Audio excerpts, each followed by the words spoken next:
introdução que eu fiz aqui, sem entrar no conteúdo profundo, né? A base do capítulo é Mateus capítulo 9, versículo 16 e 17, que fala restaurando o odre, né? Quando eu li esse texto aqui, me veio à memória, né, que quando Jesus ele estava em Jerusalém, ele discursava muito, né?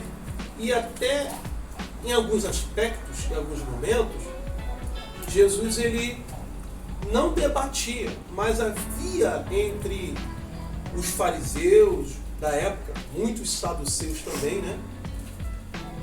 Tanto no Sinédrio quanto em Jerusalém, no próprio templo de Jerusalém. Jesus era muito questionado a respeito do reino de Deus, né? De tudo aquilo que ele vinha anunciando, que era para alguns conhecido, né? Apenas como uma teoria, uma literatura, e não conheciam o poder de Deus. Muitos conheciam a lei, muitos conheciam a letra, muitos conheciam a literatura, mas não conheciam o poder de Deus. Tanto que tem um texto que vai mencionando: errais por não conhecer as Escrituras. O próprio Jesus fala isso. E nem poder de quem? Poder de Deus. Então Jesus vem dizendo assim: ó, vocês erram muito por não conhecer as Escrituras e o poder de Deus. Então a Bíblia não é somente as Escrituras, mas ela é o poder de Deus para todo aquele que crê, né, na sua palavra, ou para todo aquele que crê em Deus. Aí eu, lendo esse texto aqui, né, eu entendi e me trouxe discursos que Jesus tinha muito ali em Jerusalém, né? E a temática do assunto era qual? Era a dispensação da graça. Reparou que sempre na hora da palavra o cachorro late? A gente louvou aqui, né? Então a gente louvou aqui no latido. Eu falei aqui sobre o devocional a respeito da adoração. Ele não latiu. Chegou na palavra, ele começou a latir. Impressionante. No último vídeo da sua pregação, o cachorro latiu, quase que eu não consegui editar o vídeo para colocar no canal. Depois manda para mim, depois me mostra. Entende? Eu não consegui nem quase que editar, eu tive que diminuir demais a edição do vídeo para poder ouvir a voz dela. Quase que eu não consegui ouvir por causa do cachorro. Mas enfim. Então aqui é a dispensação da graça, né? E a lei de Moisés. Ficava aquele confronto em Jerusalém, em Israel, né? Porque Jesus ele vinha falando a respeito do reino de Deus, né? E os mestres do Sinédrio vinha falando a respeito da lei de Moisés, né? Um dos exemplos é a respeito do tributo, né? Porque a lei dizia que o tributo tem que ser dado a César. Porém, perguntaram a Jesus: mestre, a quem deve ser dado o tributo? Né? A Deus ou a César? Quem nós temos que obedecer? A Deus ou a César? Em outros termos assim, mais simplificado. Sim, mas existe a lei da terra. Temos que respeitar e sujeitar-nos às leis da terra. Nem Deus revoga isso, porque é uma lei da terra. Se o próprio Deus ele disse: eu não vim para desfazer a lei, revogar a lei. Pelo contrário, eu vim para fazê-la cumprida. Ou seja, eu vim para fazê-la ser cumprida. Jesus pegou a moeda, olhou e disse assim: ó, de quem é a imagem que está aí? De quem é a esfinge que está aí? Responderam para ele: de César. Aí Jesus fala assim: disse bem, então dai a César o que é de César, dai a Deus o que é de Deus. Então havia esse debate, esse discurso, né? Aí não se poderia, de fato, Jesus é muito simples, muito inteligente, né, em suas respostas, tanto que Jesus muito falava em parábolas, né, com discípulos. Ele, mais íntimo, falava em parábolas para que os ignorantes que se achavam mestres da lei não entendessem, né? E isso provocava neles dúvidas, perguntas. Jesus era inteligente demais. Dúvidas, perguntas. E eles perguntando, e cada pergunta que eles faziam, tentando acharam erro em Jesus, Jesus imediatamente trazia o céu para a terra. Então, era provocativo as palavras em parábolas que Jesus falava. Por quê? Porque tinha como uma das estratégias de Jesus também trazer o reino do céu para a terra. Porque cada pergunta em que os fariseus faziam, Jesus vinha falando do reino de Deus. Jesus ia apresentando o reino de Deus na forma como ele é. Então aqui Jesus ele veio falando a respeito desse debate. Não se põe vinho novo em odre velho. Se você pegar um vinho novo e colocar num odre velho, você vai destruir o vinho. Ou seja, você vai estragar o vinho. Então não tem como você pegar um odre novo e colocar um vinho novo dentro do odre velho. Da mesma forma, você não consegue pegar um tecido novo e costurar num tecido, num retalho velho. Né? Não é possível fazer isso. Não tem como fazer isso. Né? Da mesma forma, não há como a gente pegar um azeite e colocar num vaso quebrado. É um desperdício. Ainda mais sabendo que o azeite naquela época era algo muito valioso, principalmente o azeite de oliva. Era um azeite muito caro daquela época, é um tipo de especiaria muito cara daquela época. Né? Então não havia essa possibilidade. Então Jesus vinha falando em parábolas, né? Em ilustrações com os discípulos e dando resposta para as pessoas que perguntavam a ele a respeito do reino do céu. Pois bem, então o vinho novo estouraria totalmente o velho, né? Ou seja, estragaria. Um vinho novo iria estragar, seria um desperdício, né? E se tratando agora do vinho velho, porque quem bebe o vinho velho não aceita beber o novo, porque diz que o velho certamente é melhor. Não há como colocar remendo novo em pano velho, da mesma forma. Né? Não há como desfazer a costura fio a fio para transformar aquele tecido em algo novo. É necessário quebrar o vaso da mesma forma e fazer um vaso novo ao invés de remendar o vaso. Não tem como. Mas por que Jesus vinha falando? E por que Jesus vinha? E por que Jesus trouxe, melhor dizendo, esta parábola?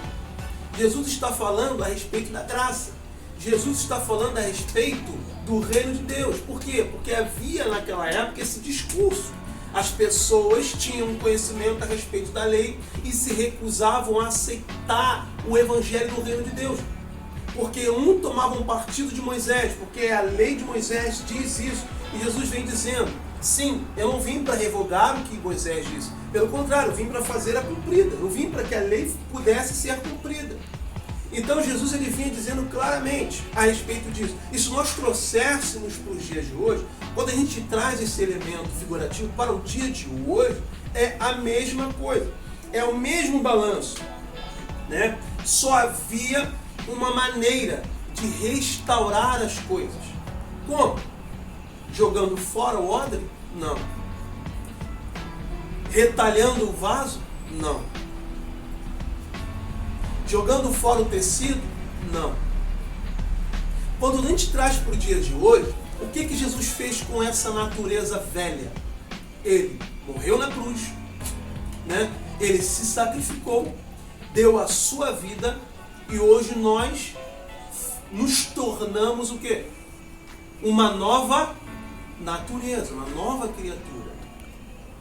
Da mesma forma que não tem como quebrar, da mesma forma que não tem como pegar um vinho novo, colocar um azeite novo, porque nós somos vasos. Não há como. É necessário sermos quebrados, é necessário sermos novamente modelados, espiritualmente falando, para recebermos o que, irmãos? Recebermos vinho novo, recebermos óleo novo, recebermos uma unção nova da parte de Deus. Porque não há como haver desperdício. Não há como nós uma vez termos tido conhecimento a respeito da graça de Deus e permanecermos naquilo que é velho. Permanecermos no pecado. Permanecermos nas práticas erradas. Então Jesus vem dizendo, não há como ser introduzido no meio de vocês esse evangelho, para vocês que é novo, que é o reino de Deus, se vocês ainda insistem em permanecer nas antigas práticas do pecado. Ou seja, vocês se colocam atrás da lei e usam da lei para permanecer e para perpetuar nas vossas práticas dos vossos pecados. Era isso que Jesus estava dizendo. E Jesus vem dizendo então assim, ó, a única maneira de resolver isso, de reverter isso, é quebrando o vaso. Não há como receber azeite novo em vaso rachado. Não há como receber vinho novo em odre velho. Então Jesus ele vinha trazendo esses elementos. Se nós trouxermos para hoje, é a mesma coisa, irmão. Existem práticas religiosas que são utilizadas no meio da noiva de Cristo, que corrompem a noiva. Existem práticas religiosas no meio da noiva. Não há como ser derramado um avivamento no meio de uma noiva que não está purificada, de uma noiva que não aceita ser quebrada novamente, renovada, purificada, para receber a unção de Deus, para receber a restauração de Deus, para receber avivamento da parte de Deus. Não há como uma noiva estar impura, com as suas vestes sujas, e querer algo novo de Deus nessas circunstâncias. Tem que haver uma mudança, tem que haver uma transformação para receber vinho novo, para receber um novo de Deus. Tem que ter uma transformação. E essa transformação é de dentro para fora. De dentro para fora. Por quê? Porque todo contato que Deus faz com o homem nunca é na carne. Sempre é através do Espírito e de dentro para fora.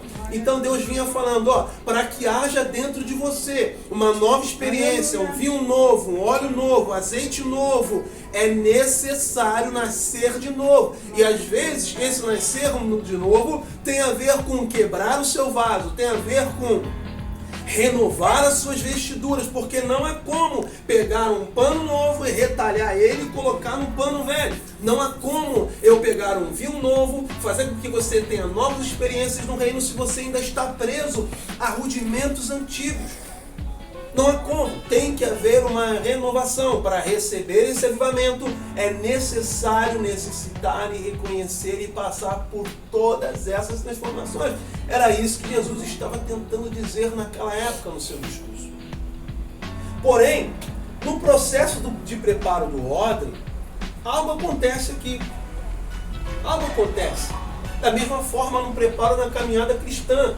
No processo do preparo do odre, pegava-se aquele couro, o odre, todo mundo sabe o que é odre aqui, né?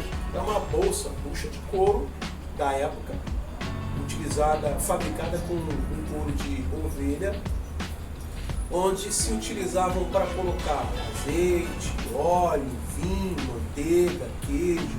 Era muito utilizado naquela época, esses odres.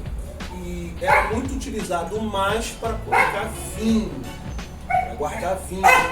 Só que esse odre, ele ia, com o passar do tempo, aquele couro ele ia ficando rígido. E com o tempo, enrijecendo, ele quebrava. Ele se estragava se ele chegasse a um processo de secura tão grande. Ao longo do tempo, aquele couro ele se despedaçava. E qual era o processo para se restaurar o odre?